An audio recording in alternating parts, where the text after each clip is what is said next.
Hello, everybody. Welcome back to Fast Coasters, and welcome to today's review. And we're continuing our Cedar Point review series. Today, we're going to be talking about Top Thrill 2, which for the last year, it has been the world's tallest coaster until a couple weeks ago.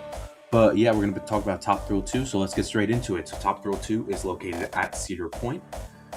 We can't talk about Top Thrill 2 without talking about the ride that came before it, which is Top Thrill Dragster.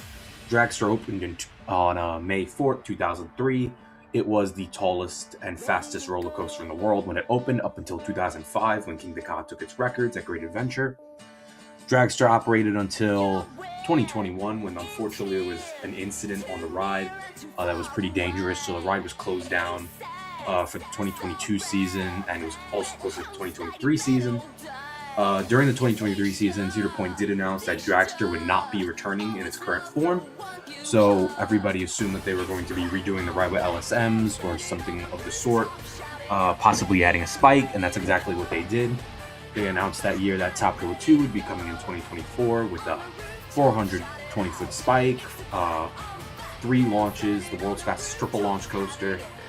So Top Thrill 2 opened in 2024. Only opened for a couple weeks because unfortunately there was some issues with the trains, but it is a prototype coaster, but unfortunately it was closed for the rest of the season. And then it reopened in 2025. That is when I did it. I did it in May, right after it reopened, and then I did it again in August of the year. And throughout both the visits that I had, I was able to thankfully get about 5 rides on Top Thrill 2 total. Downtime wasn't a major issue. The first time I went, I was there for 3 days. The first day, it was beautiful out. It did not go down once at all. Second day, there was a little bit of bad weather, so it only went down because of that. Third day, there was even more bad weather. However, it was having a lot of issues rolling back on the third launch for some reason. But yeah, other than that, and on my August visit on Astro Roller Coaster Day, it operated perfectly, no downtime at all there either. But yeah, let's get to the experience. So, Top Thrill 2 is located in the Top Thrill 2 Midway. It is with Corkscrew in its area. It's got Corkscrew, Power Tower. Those are like 3 rides in the area. The Music Express is there as well. And the area looks really nice. Looks better than it did with Dragster. The pathway is blacktop, but it does kind of fit the theme. It's a racing theme, so the blacktop kind of fits with the barriers. Makes it kind of look like it's like a Cedar Point Raceway. That's the theme of it. So it's like a racetrack. So when we get to the entrance, you will notice that there is a line for lockers because lockers are required on this ride. If you have any loose items, you cannot take any into the queue. Unfortunately, the lockers are located outside of the queue, not in the queue like Steel Vengeance or Siren's Curse, but unfortunately there just wasn't any room in the queue to put those in. So there are free lockers outside. However, if you want my personal recommendation, since you're probably going to be coming in with a bag anyway, I would recommend using the Magnum lockers. You won't have to wait for those, and you could kind of skip the locker line for Top Thrill 2 and just get right into the regular line. There's a small cattle pen right outside the metal detectors, but once you get through the metal detectors and into the queue, if it's operating well with 3 trains and no downtime, I've only waited I'd say an hour in that line. I did wait 2 hours once. That was because, again, those rollback issues. It was having a lot of issues. I should probably have left the queue, but oh well. So once you put your stuff in the locker, you get in the queue. There are metal detectors, so make sure you bring nothing in the queue with you, nothing loose. So if you have glasses, wear a strap. Nothing in your pockets at all. It's very similar to like Steel Vengeance, Siren's Curse, Velocicoaster, Hulk, or Wildcat's Revenge with that locker policy.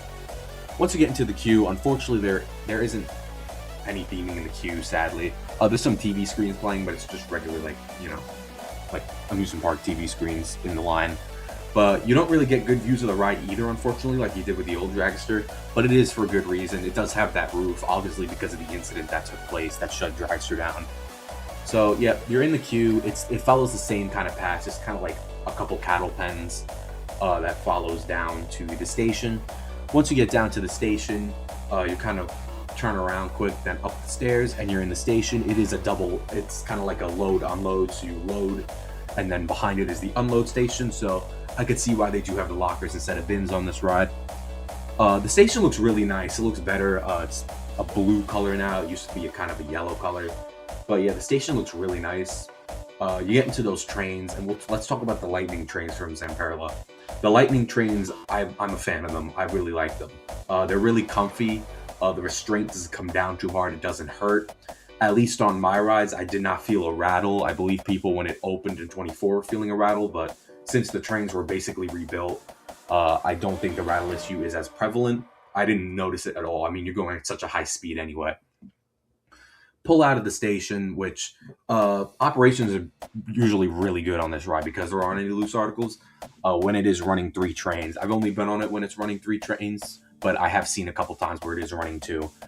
Like I said, that downtime issue with the rollbacks, they did move it to 2, and then the line moved slower, and then it kept going down anyway. So with 3 trains, the line moves pretty quick. They are going to be assigning seats, at least they were for me, because it was basically its opening year. 2025 was its first full season, so it was a brand new ride. Everybody wanted to get on it, so typically they'll assign seats when the ride is brand new. Once you pull out of the station, you twist to the right. It's just like a regular switch track piece. You move forward a little bit, and then you stop, and then the switch track behind it will switch, and then you'll launch off forward, 74 miles an hour, I believe.